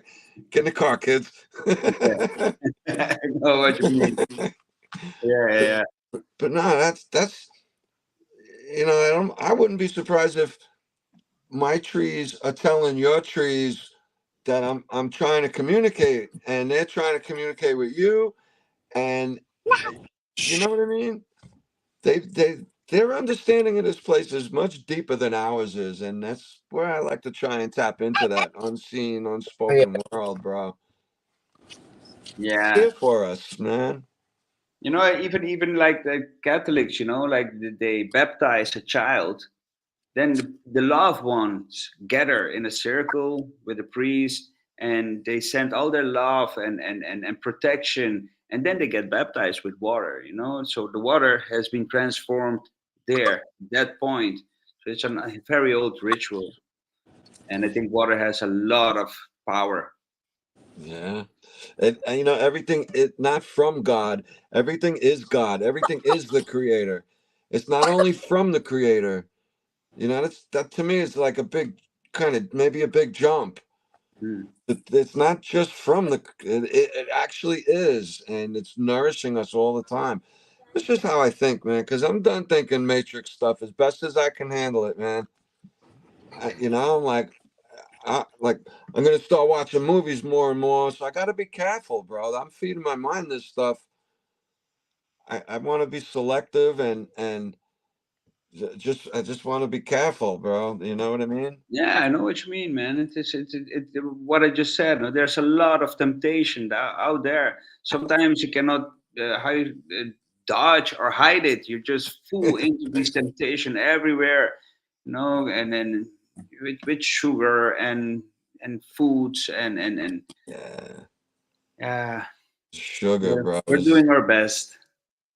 You guys are doing your best by creating the opportunity for us to talk about this. It's just maybe not about flat Earth, but I think the people that are into flat Earth are also into this mindset. Like looking for uh, how can we better ourselves. Oh yeah, brother. Because I always say we are what we think, right? So if we are thinking that we live in this beautiful realm created by this amazing divine, whoever you want to call it, and we appreciate it, right? So gratitude, respect, right?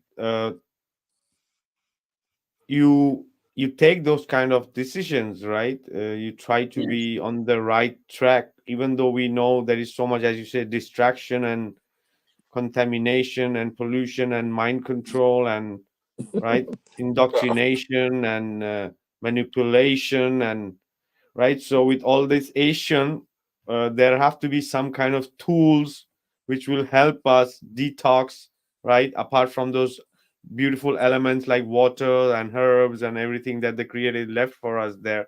So we could make some choices that we have some tool for us to detox, or we could say an antidote against this poisoning, right? It's Yes. going on constant in every way, right?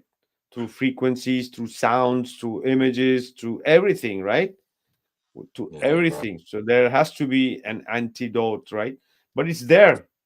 The creators have left us everything. If we can see it and do it, and right, and all the creation of the stars and the timing is there for us to make it in the right time, that it function at its best and makes the biggest impact.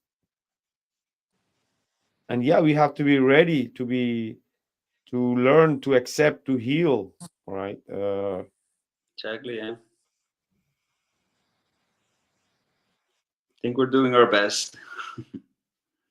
Oh yeah, Keith, brother, are you still there? Yeah, I keep having to go in and out with the kids here, but I'm still here now. So yeah, there's an old scripture in the New Testament that says, "For now we see through glasses darkly," which is interpreted like, we're looking through some really dark sunglasses. So what we think we see may not be what we actually see. What we think we know, what we think we understand, maybe so much more than that, and probably is. You know, I say all the time, what you know, there's so much more that we don't know than what we do know. But you know, part of our purpose, in my opinion, part of our purpose being here during this short life is just to figure some things out, to live and learn and laugh and love and play. But that learning part is key. If we're not learning some new things, you know, I think we have a lack of meaning or a lack of purpose in our lives. There's no sense of fulfillment unless we're at least trying to look at things from a different perspective, or trying to ask some questions and ask some new things. So, you know, we don't know anything. I mean, maybe we know 1% of everything that there is to know, but that's part of our purpose of being here, is maybe by the time we die, we can get to 2%. I don't know, but that's part of my purpose and journey in life, where I feel more of a sense of fulfillment, is when I am learning new things, at least considering new things that I didn't know or didn't think about. I mean, since Flat Earth 7 years ago, I've thought about all kinds of new things that I had never thought about the first 47 years of my life. I'm 46. Yeah, I'm 53 now. So for 7 years, I've been thinking about all kinds of new things, cool things, fun things. You know, the mechanical realm was awesome. Just, you know, I had never really spent that much time thinking about the sky, the sun and the moon and the stars and the wandering stars, but it's been a lot of fun, and there's been a real sense of fulfillment, a sense of purpose in considering these things that I had never considered before.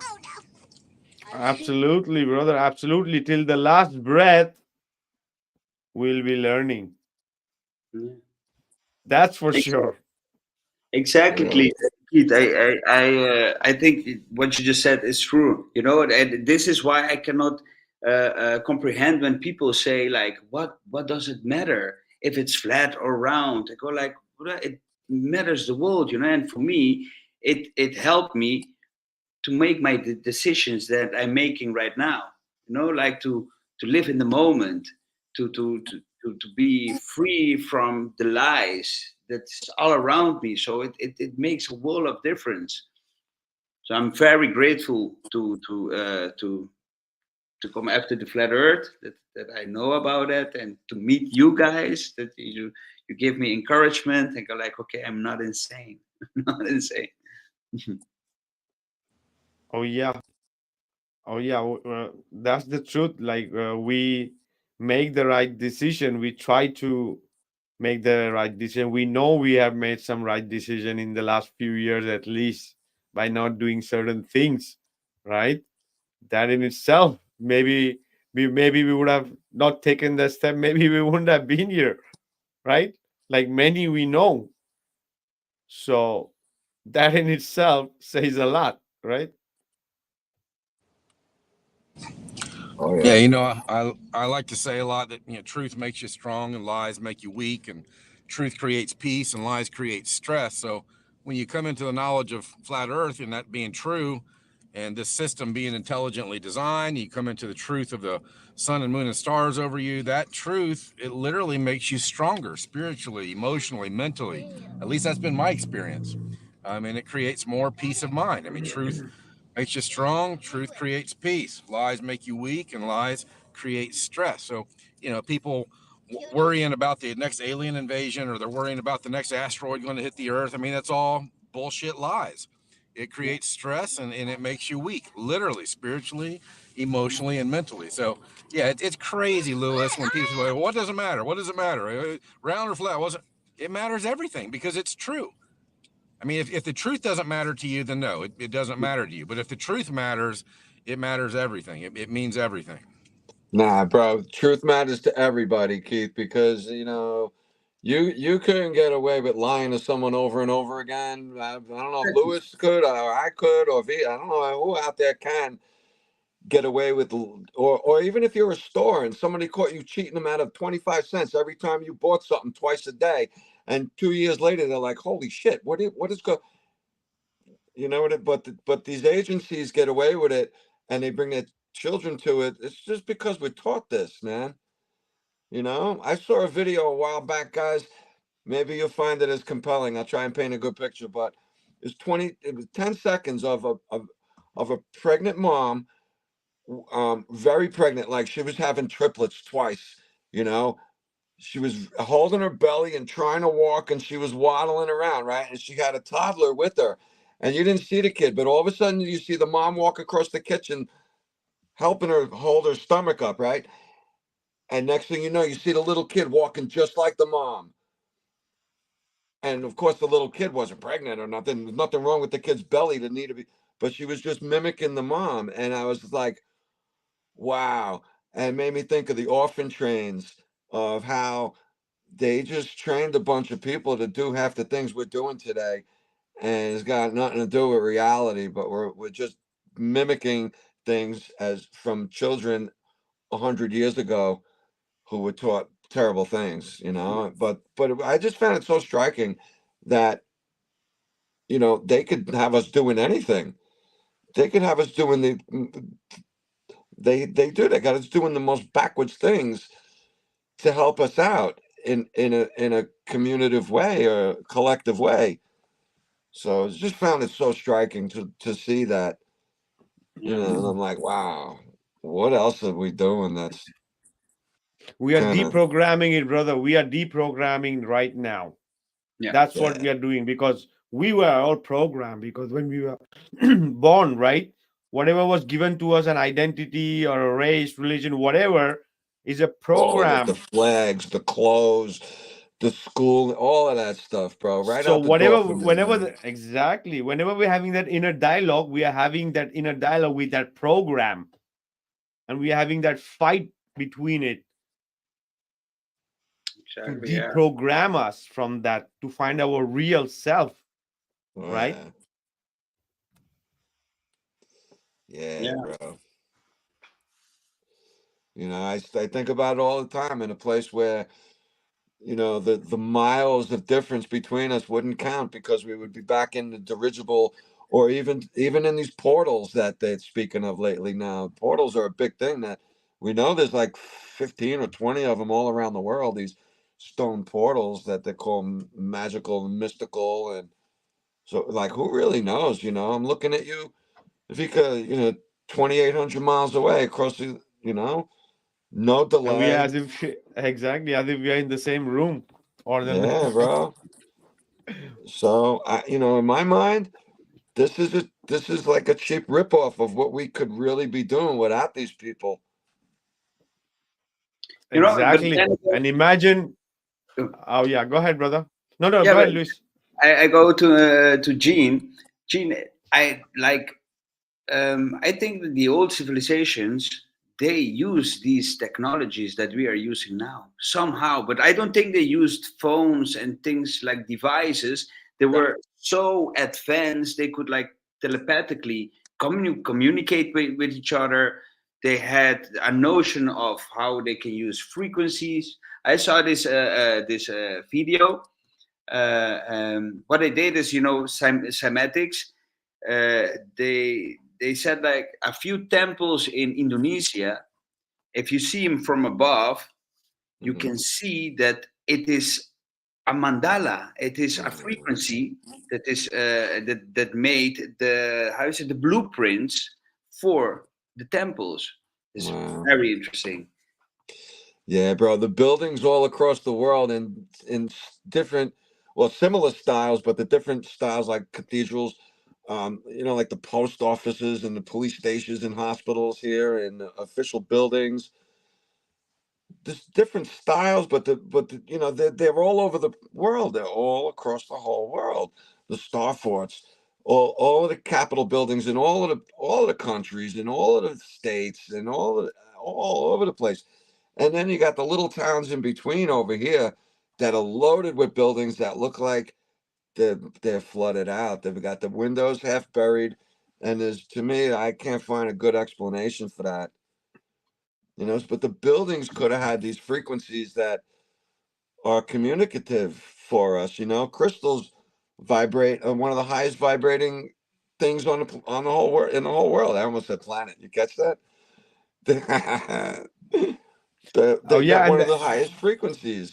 You know, and ex- you rub two together in the dark, and it creates light. You know, Oh Oh, what I heard too, of what I read was like all these churches before they have like on the tower they have like in Dutch they say glass and lead, and they have these pictures. But you sometimes you see this mandala, and this mandala in the tower of the church corresponds with the frequency of the notes of the organ, because it was yes glasswork windows, and yeah they are like schematics for the mandalas from the towers. So the bell, even the bell and the organs were like for healing. Yeah, like solfeggio frequencies, they Exactly. represented different frequencies on the cathedral. They were like supposed to be the healing centers, and that showed the frequency that center worked on with those different kind of instruments like organs. Exactly, yeah. But then again, in the 1800s, it was in the 1900s, they took all the bells outside. They took them all and they made bullets and iron for war with it. You know, and now we've got Imagine like, that. and now we've got the 5G towers everywhere, sending who knows what. Yeah. Yeah, it's Oh yeah. not a great combination, but they heard that those towers could be used for good or bad. So I guess it depends who's working them.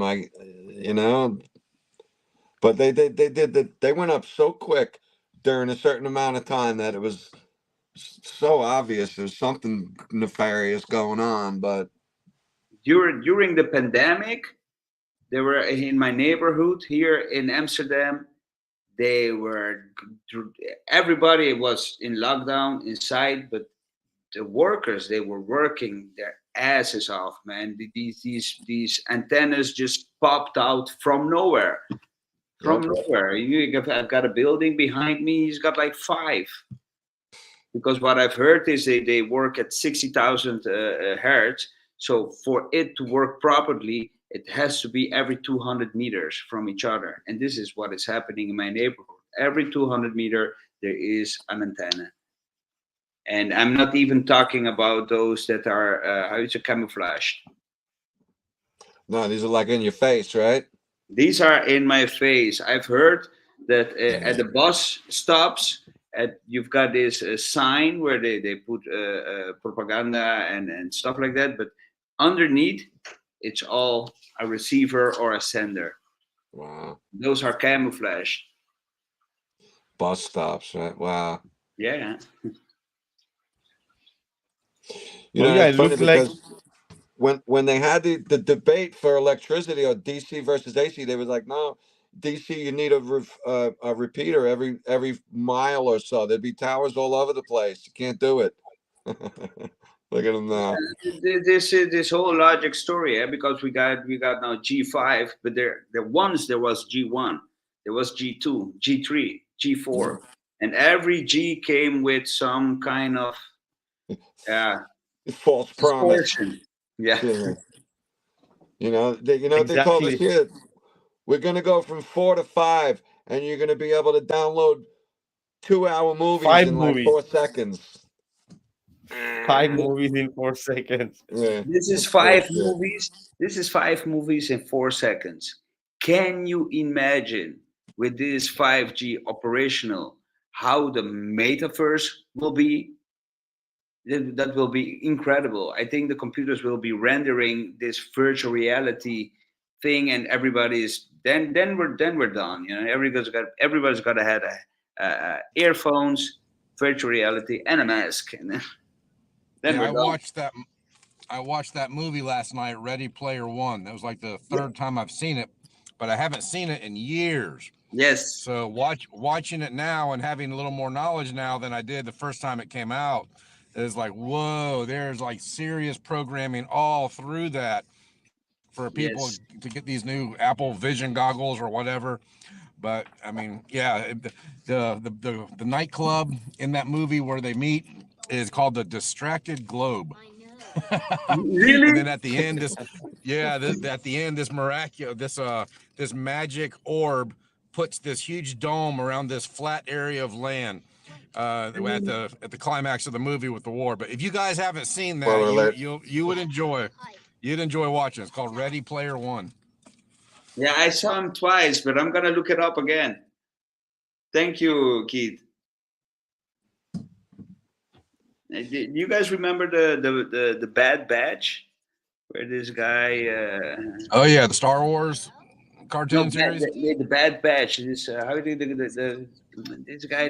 With Jim Carrey. Yeah, with Jim Carrey wearing the NASA exactly. hat. Yeah. With the globe. The snow globe. Yeah. Exactly, man. And when this guy's there, I'm lost, and he shows a snow globe, and you see the horizon in the far. But that movie is full of subliminal messages. It's a lot. I only saw clips of it, but that scene where he hands him the snow globe, the hat is all weathered and tattered, so you can't really tell. But it's a NASA. It's a NASA hat he's wearing. Yeah, it's a NASA hat. And well, here's one of the funny things about that movie, and maybe it's not funny, I don't know, but that Ready Player One, I went and watched it when it came out of the theaters with my sons, because like most sons, they're all into gaming. And my oldest son now, several months ago, 7-8 months ago now, he's moved to California, and he landed a job as a mail carrier for the United States Postal Service. Well, in that movie, the end scene where they find the Easter egg, the main climax of the movie, they do it inside of a USPS truck. And I was like, oh my God. And my son, his whole circle of friends are all online. I mean, they meet up once a year or twice a year is their goal. They just did it up in Seattle. But all of his world is really online, on the internet. And even his job that he works is parallel to what we saw in that movie years ago, that he's literally working in a United States Postal Service truck every day. It's crazy. Oh, yeah. We see what the future holds, right? With all these AI and all these computers and all these G5 and G10 that is going to be in the future. With all the robotics, they're going to give us slowly all the breadcrumbs with all these technologies. Maybe in 10 years more. Yeah, what else we could have? We think we're all advanced, but they probably had portals 1,000 years ago where they could go from America to Africa or something. There's so much that we don't know about our past. And I firmly believe we are only 150 to 200 years old as a civilization. There just seems to be so much that was before that. And all the stories they've created about this false history of, the history of the United States and all this stuff, we don't know. We just don't know. So I think it's on us, those of us who have the desire or the fire in our hearts to go after it, to seek and find and question and question and question. I think the more we do that, the more we'll learn, the faster we'll learn, and hopefully just unplug more of these people from the matrix, where their life has more peace or more meaning or more joy. I think that's why I'm doing this. I don't know why you guys are doing this, but I'm just trying to reach out to whoever can be reached, find who is reachable, and say, hey, look, there's a better way. Truth sets you free, lies put you into bondage. Almost everything that we get from the mainstream or AI or whatever is lies. And that is to keep you under control, or to keep you depressed, or to keep you in fear, keep you in doubt, keep you in worry, all those low negative energies. Vikka, like when we were talking a few weeks ago about power versus force, that when you get up over that frequency or vibration or that level of 200, you start having more peace and power and focus. But when you're in those lower energies, this life doesn't have much meaning. Life doesn't have much purpose. And I think, flat earth and the things that we are researching that's beyond flat earth is the purpose of that is for us to experience our own revelations or our sensations of joy and peace. And I'm not a partaker in DMT. I've never done it. I probably will before I die, but I have my own spiritual experiences that are out of this world. And I think I've shared before, I'll have to get down on my knees sometimes and just say, thank you To who, to what, I'm not even sure anymore. I used to have my religion of who that was, but there's this overwhelming sense of gratitude and joy that's linked together at moments in my life. And I think that's just not because I know the truth, but it's because I'm seeking after the truth, if that makes sense. Oh yeah, brother, absolutely, absolutely. What an Yeah, awesome absolutely. conversation, bro. Yep. Go ahead. Yeah. No, I'm just reaffirming, Keith. I'm totally. This is also why I'm doing it. You know, most sometimes I go like, why should I even bother to tell people? But it's just like uh, I've had people ridiculize me, but I've also had people come back to me and say, "Man, thank you for telling me this, of showing me this way." So Oh I yeah, understand what you say, Keith. This is why I'm doing it too. we spread the fire, we spread the light, we pass the torch. It's not for us to keep with us. So everything we experience as an individual, as a collective, it needs to be shared, right? This light needs to be shared, and that is the reason I think which keeps this passion going even after all this contra current energy they want to throw us against, right? Awesome, guys. We could have gone forever, but we are almost reaching our time limit for the podcast today. This conversation is amazing. We still have a few minutes to have our last thoughts, our last ideas we want to share with this awesome vibration conversation that we had today. Anyway, you guys want to close off with this amazing vibrations or thoughts? Yeah, I'll go first. I mean, for whoever is listening or listening to this on YouTube later, just be careful not to judge or condemn other people who don't get it yet. I mean, it's simple, it's easy to do. I mean, we all have an ego, and I find myself getting pissed off at some of the Globers sometimes, and then I step back and smile and laugh. But I mean, they are where they are, and it wasn't too long ago that we were in that same place with them. So for whatever it's worth, just be careful not to judge somebody too harshly or condemn them or to write them off. Now, especially if it's family or whatever, the Globe shills on YouTube, on Facebook, I block those guys every day. As soon as they're negative or calling me an idiot or stupid, I just block them because it's a waste of time. I don't want to have to deal with them again.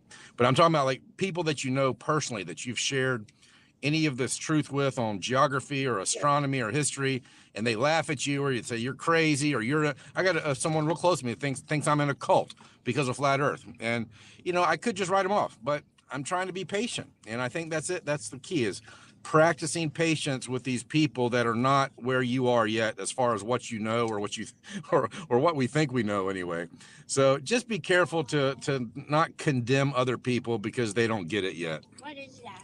How much damage does it do? Yes, I agree. I agree, Keith. It took me some time to understand that, and now I just leave it. There are people that I can judge by their understanding and being set free. I will more than gladly do that. I will pass the torch, and I'm very happy to have you guys as a friend.